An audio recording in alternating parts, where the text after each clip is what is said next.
गांव वालों पर बरसा नागिन का कहर, हुआ साधु और नागिन का आमना सामना। कहते हैं कि नाग या नागिन को मारने वाले की तस्वीर उसकी आंखों में कैद हो जाती है। अगर कोई नागिन के नाग को मार दे तो वो अपने नाग का बदला लेने जरूर आती है। लेकिन आखिर ऐसा क्या हुआ कि गांव वालों पर बरसा नागिन का कहर? आखिर मौत के मुंह से कैसे साधु ने बचाया गांव के लोगों को? क्यों हुआ नागिन और साधु का आमना सामना? उसके बाद क्या हुआ, ये हम आपको बताएंगे। लेकिन आगे बढ़ने से पहले अगर आप हमारे चैनल पर नए हैं तो चैनल को लाइक, शेयर और सब्सक्राइब जरूर करें। कई साल पहले बिहार के गांव में कृष्णा नाम का एक व्यक्ति रहता था, जहां पर बरगद का एक बहुत ही पुराना पेड़ था। इसी पेड़ के नीचे नाग और नागिन का वास था। एक दिन कृष्ण शाम के समय अपने खेत में हल चला रहा था कि अचानक से उसके हल के नीचे वो नाग आ गया। हल की चोट से उस नाग की उसी समय मौत हो गई। कृष्ण ने जब ये देखा तो उसे बहुत दुख हुआ। फिर उसने उस नाग को उठाकर पास में बनी झाड़ियों में फेंक दिया। देर शाम तक नागिन अपने नाग के लौटने का इंतजार करती रही, लेकिन सुबह तक उसका नाग वापस लौटकर नहीं आया। नागिन उसे ढूंढती हुई उस खेत तक पहुंची जहां पर उसके नाग की हत्या हुई थी। तब ही नागिन ने देखा कि वहां पर उसका नाग मृत पड़ा है।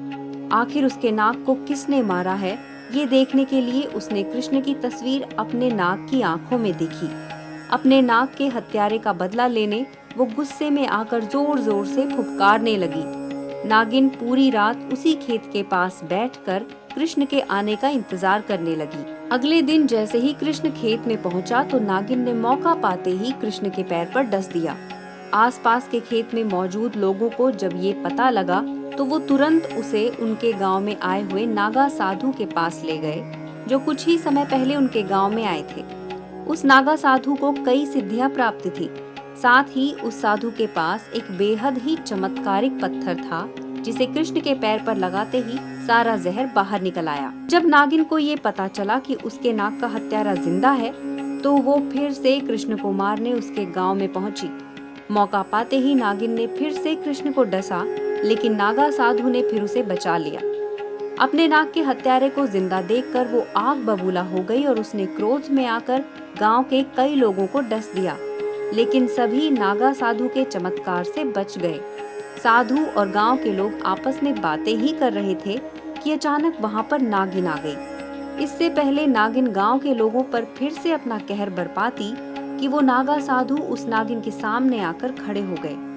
साधु ने नागिन से जब इस घटना के बारे में पूछा तो उसने बताया कि कृष्ण ने उसके नाग की हत्या की है, इसलिए वो उन सब से बदला लेने आई है और वो उन सभी को जान से मार देगी।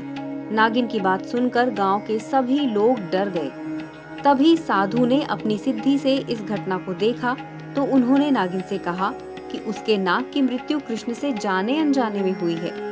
इसके बाद गांव के सभी लोगों ने उस नागिन से माफी मांगी और उससे कहा कि वे उन्हें छोड़ दें। गांव वालों की बातें सुनकर नागिन ने उन्हें माफ कर दिया और वापस बरगद के पेड़ के पास रहने चली गई।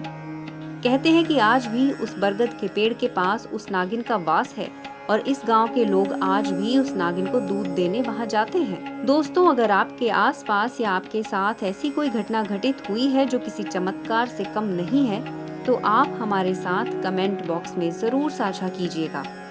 साथ ही अन्य रोचक जानकारी के लिए हमारे चैनल को जरूर सब्सक्राइब करें और इस वीडियो को ज्यादा से ज्यादा लाइक और शेयर जरूर करें।